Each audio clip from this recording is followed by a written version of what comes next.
എന്റെ പ്രസ്ഥാനം Indian national Congress എന്നെ ഉത്തരവാദിത്തമാണ് ഏൽപ്പിച്ചിരിക്കുന്നത്. ഞാനിതിനോട് അഖിലേന്ത്യാ കോൺഗ്രസ് കമ്മിറ്റി നേതൃത്വത്തോടും ശ്രീ രാഹുലിനോടും ഉൾപ്പെടെ എല്ലാവരോടും നന്ദി പറയുക. എന്നെ ഇതിന് പ്രാപ്തമാക്കിയത് ഈ തെരഞ്ഞെടുപ്പിൽ കഠിനാധ്വാനം ചെയ്ത ലക്ഷക്കണക്കിന് UDF പ്രവർത്തകരും ടീം UDF ആയി നിന്ന ഞങ്ങളുടെ UDF നേതാക്കന്മാരുമാണ്. തീർച്ചയായും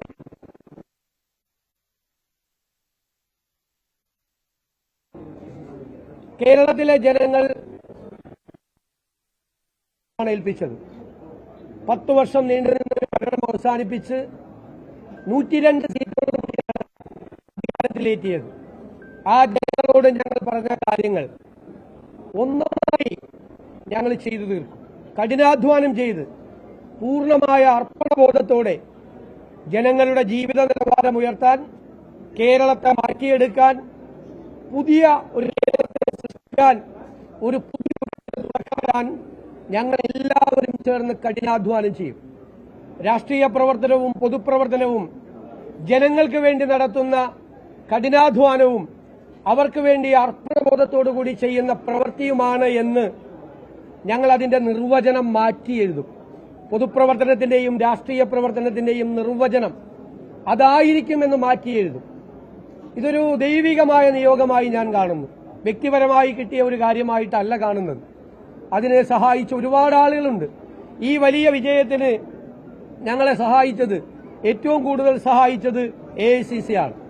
ആ AICCയുടെ പ്രവർത്തനങ്ങളെല്ലാം കേരളത്തിൽ ഏകോപിപ്പിച്ച് നടത്തിയത് പ്രിയങ്കരനായ അതിന്റെ സംഘടനാ ചുമതലയുള്ള ജനറൽ സെക്രട്ടറി ശ്രീ KC വേണുഗോപാലാണ്.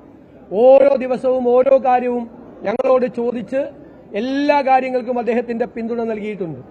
അതുപോലെ ഇതിന്റെ ക്യാമ്പയിൻ കമ്മിറ്റി ചെയർമാനായിരുന്ന നമ്മുടെ മുൻ പ്രതിപക്ഷ നേതാവ് കൂടിയായിരുന്ന KPCC പ്രസിഡന്റായിരുന്ന ശ്രീ രമേശ് ചെന്നിത്തല, അദ്ദേഹത്തിന്റെയും പങ്കുണ്ട്. എന്റെ നേതാവ് കൂടിയാണ് ശ്രീ രമേശ് ചെന്നിത്തല.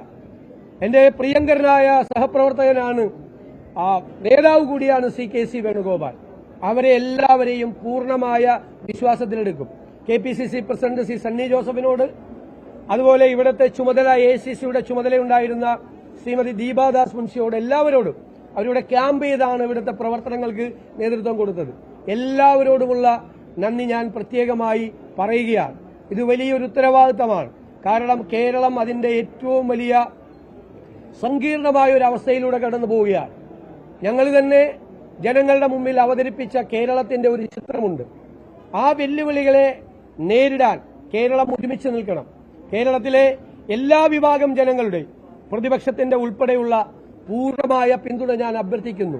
നമ്മുടെ കേരളത്തെ നമുക്ക് രക്ഷിച്ചെടുക്കാൻ, പുതിയ കേരളത്തെ സൃഷ്ടിക്കാൻ എല്ലാവരും ചേർന്നുള്ള പ്രവർത്തനത്തിന് മാത്രമേ കഴിയുകയുള്ളൂ. നല്ല ഒരു ടീം ഉണ്ടാകണം. നല്ല ഒരു ടീം ബിൽഡ് ചെയ്ത് ഒരാൾക്ക് ഒറ്റയ്ക്ക് ഒന്നും ചെയ്യാൻ കഴിയില്ല. ഒരു ടീമിനായിരിക്കും ചെയ്യാം. കേരളത്തെ രക്ഷിക്കാനുള്ള ആ ടീം ബിൽഡ് ചെയ്യുക എന്നുള്ള ഉത്തരവാദിത്തം കൂടി തീർച്ചയായും ഏറ്റെടുക്കും.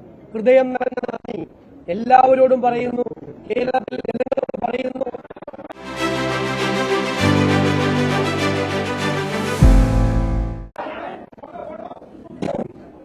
ഞാൻ പറഞ്ഞല്ലോ,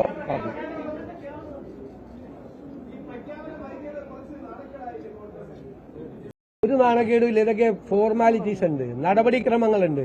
നിങ്ങൾ മറ്റ് സംസ്ഥാനങ്ങളിലെല്ലാം വിവിധ പാർട്ടികൾ മുഖ്യമന്ത്രിമാരെ തെരഞ്ഞെടുക്കാൻ എത്രയോ സമയം എടുത്തിട്ടുണ്ട്. ചരിത്രം അറിയാതെ അങ്ങനെ കുറ്റപ്പെടുത്തരുത്. നേതൃത്വത്തിന്റെ മുമ്പിൽ ഒരുപാട് കാര്യങ്ങൾ വരുമ്പോൾ അവരതിന്റെ എല്ലാ ഭാഗവും പരിശോധിച്ച് ഒരു കാലത്തും നടക്കാത്ത തരത്തിൽ MLAമാരുമായി, MP മാരുമായി, സീനിയർ നേതാക്കളുമായി എല്ലാവരും ആയി നടത്തിയ ആശയവിനിമയത്തിന് ശേഷമാണ്. കോൺഗ്രസ് പാർട്ടി സാധാരണ ഒരു പാർട്ടിയല്ല, ഗാലക്സി ഓഫ് ലീഡർഷിപ്പ് ഉള്ള ഒരു പാർട്ടിയാണ്. ഒരുപാട് നേതാക്കൾ, കഴിവുള്ള മികച്ചവരായ നിരവധി നേതാക്കന്മാർ MLAമാരായി ജയിച്ചു വന്നവരിലുണ്ട്. കഴിവുള്ള നേതാക്കന്മാരുള്ള ഒരു പാർട്ടിയാണ്. അതിൽ നിന്ന് ഒരാളെ തെരഞ്ഞെടുക്കുക എന്ന് പറയുന്നത് വളരെ പ്രധാനപ്പെട്ട ഒരു ജോലിയാണ്. അത് ഭംഗിയായിട്ട് നിർവഹിച്ചു.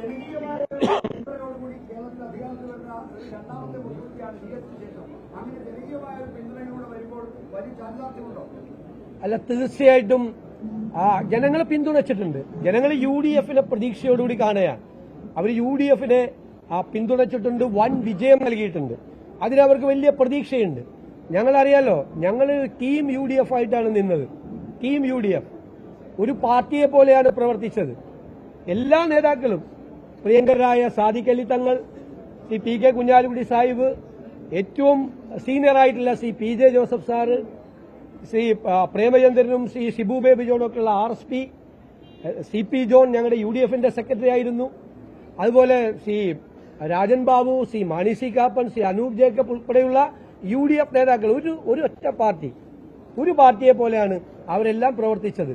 അവരെ എനിക്ക് ഉപദേശങ്ങൾ തന്നിട്ടുണ്ട്, അനുഗ്രഹങ്ങൾ തന്നിട്ടുണ്ട്, തെറ്റുകൾ തിരുത്തിയിട്ടുണ്ട്, കറക്റ്റ് ചെയ്തിട്ടുണ്ട്. അതുപോലെ തന്നെ ഞങ്ങൾ പോകും, ഇനിയും പോകും.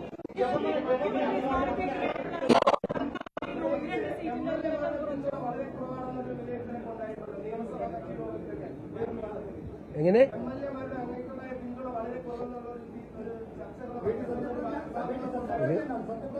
അല്ല, അത് പാർട്ടിയായിട്ടും ഘടകകക്ഷികളുമായിട്ടും ആലോചിച്ച് ഗവർണറെ കണ്ടതിന് ശേഷം തീരുമാനിക്കുക. അത് ഇപ്പോ ഞാൻ നിങ്ങളെല്ലാം ആദ്യം കാണുന്നു.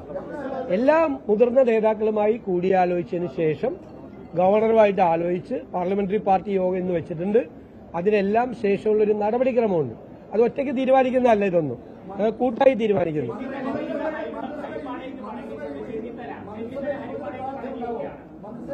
വരട്ടെ, ഞാനല്ലല്ലോ മന്ത്രിമാരെ തീരുമാനിക്കുന്നത്, കൂട്ടായിട്ടാണ് തീരുമാനിക്കുന്നത്. പാർട്ടിയാണ് മന്ത്രിമാരെ തീരുമാനിക്കുന്നത്. മന്ത്രിമാരെ തീരുമാനിക്കുന്നത് പാർട്ടിയാണ് നിർദ്ദേശിക്കുന്നത്. ഞാനല്ല തീരുമാനിക്കുന്നത് മന്ത്രിമാരെ. എന്നോട് അഭിപ്രായം ചോദിക്കും പാർട്ടി, മറ്റു നേതാക്കളോട് അഭിപ്രായം ചോദിക്കും, എന്നിട്ട് പാർട്ടിയാണ് അത് ചെയ്യുന്നത്.